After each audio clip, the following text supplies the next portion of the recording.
Hey, Ursula here. We're going to start out with some pleasant objects like these beautiful irises and look at a few more flowers, and then I'm going to show you some deer damage. I've been working very hard to try and prevent any further damage. So we'll take a walk here and I'll show you a few other things. This is going to be glorious. This is St. John's wort. It planted, well, I would probably say the mice planted it. In another month it'll be blooming yellow flowers. Right now we have the end of the alliums. They kind of got pushed down the hill by the Virginia creeper, which I am going to actually harvest, and I'll show you what I'm going to do with that. Okay, so here you can see an old wire hanging basket. My porch has seen better days. This is going to get moved, but it won't hold soil anymore. And I will put in a liner, but it's really hard to find a liner for this because it's got a funky shape. So I bought a circular one that'll fit in here, but I need to make a nest for it first so it doesn't kind of misshape itself and pull apart. So what I'm doing is I'm taking assorted vines. I have a grapevine in here, I've got Virginia creeper, and I've even got bindweed in here, and they're really good to twine with. Now this has an even number of spokes, so at some point you got to kind of do a loop and go back the other direction, or just take two strands and twine them around each other. And so a few more vines and I should have this filled up to at least this point, and then I'll put in the basket and plant some flowers in it. Actually, I already have flowers growing that just need to be transplanted. My elderberry came back in a pot, and we're going to take a look at the potatoes. Potatoes are doing just dandy. And then I have grow bags, and we're going to take a look specifically at the one here that got tipped over.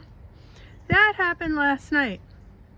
Let me take a walk around and I'll show you something else that happened. I'm going to straighten it first because that bothers me. See, we stepped on that as we came through in a panic. And this is my compost pile here. All the weeds in the front yard, all that quack grass, all that. It's actually gotten compressed because a deer landed inside this thing. See that all bent wire? Deer came through here last night and it didn't see this and stepped in it and actually landed in the compost pile. It bent this pretty phenomenally. At some point I'll straighten it.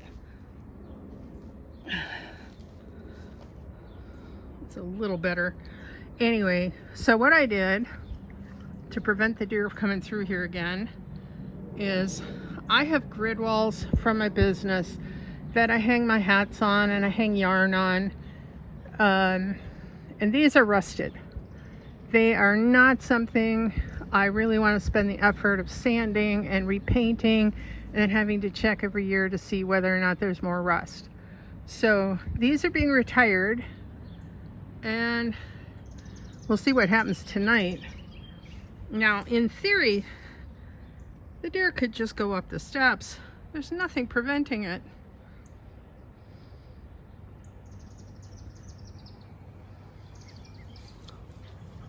So what I've done today is I, like every gardener in America, bought a bunch of stuff back in March, and it was back ordered. So my fences came in today. It's too late for a lot of the strawberries. Potatoes are fine, and the few strawberries that are in this bed have plastic forks in them. Sometimes that works to deter the deer, sometimes it doesn't. They're very good at actually breaking the forks. Deer are very clumsy. I've learned this. So I'm going to show you what they did last night. don't know if you can see it. They ate all the leaves on this one. They ate all the leaves on that strawberry on the top, just the top ones. And some of the ones over there as well. Now in this bed I have the strawberries, and the rest of the bed I planted with beets, radishes, and cucumbers, although only 2 are up. At some point this short fence has got to go, and I got to put in a big trellis because the cucumbers are going to need about 6 feet. So meanwhile, see if I can zoom out. I put this fencing, this wire fencing in. This is not how it was intended to go in. It was supposed to be an outer gate that I could just swing open and walk into my garden. Instead, I have each individual bed blocked off, and then I put the extra pieces across my openings. I can just take those out. These poles just slide up. I have opposable thumbs, deer do not. And they devastated this guy. There's two leaves gone there. This bed was overgrown. It had this huge pile of vegetation in it. Mostly it was Claytonia, and there were a lot of other weeds, bittercress and purple dead nettle, a bunch of stuff, curly dock. I yanked all those out and then put up my gates here. And again, you can see right there that those come from here and have no leaves on the end, although some of them are shooting runners at this point because they can't do much.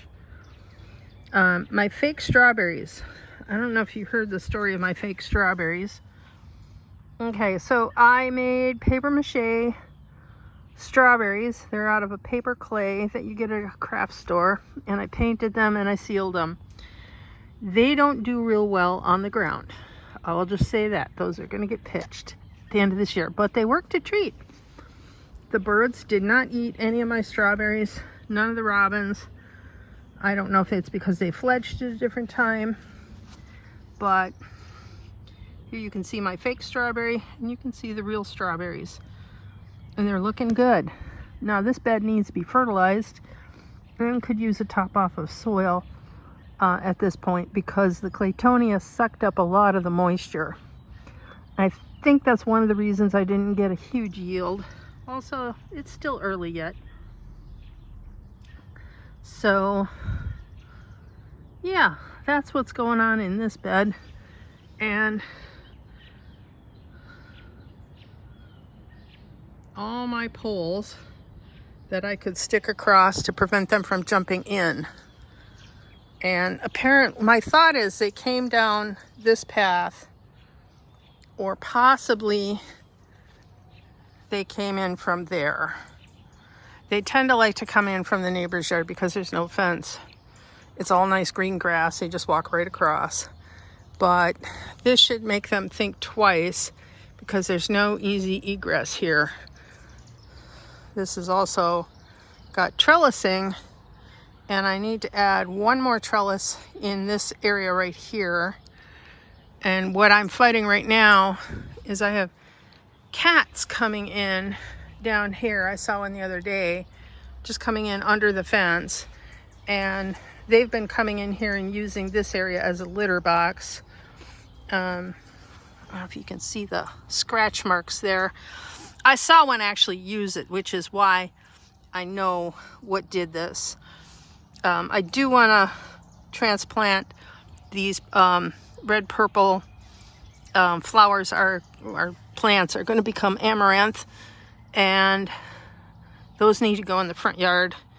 And this whole section here is going to become a sweet potato bed. But I need to get rabbit fencing in here so that I don't have anybody going to the bathroom in here. So, and I need another trellis on that side so they can climb plenty. I ended up with a whole bunch of purple sweet potato slips. I'm growing them myself, but I was surprised at how prolific they were. The upper garden has got the net on it, but one night when we had a couple tornadoes this week, and they didn't bother us, but they bothered neighboring townships. So because of the storms, I didn't get this covered. I usually leave this open during the day, and I don't know if you can even see this. That used to be a carrot right there. Yeah, they got in here and ate a lot of carrot tops. Those were ones I was letting go to seed, but they got in here and finished off more of them. They were able to lift the tool on this end and just help themselves. I pulled all the lettuce that was in here because it was already getting old. So that went to the compost. Right now I've got beets in here.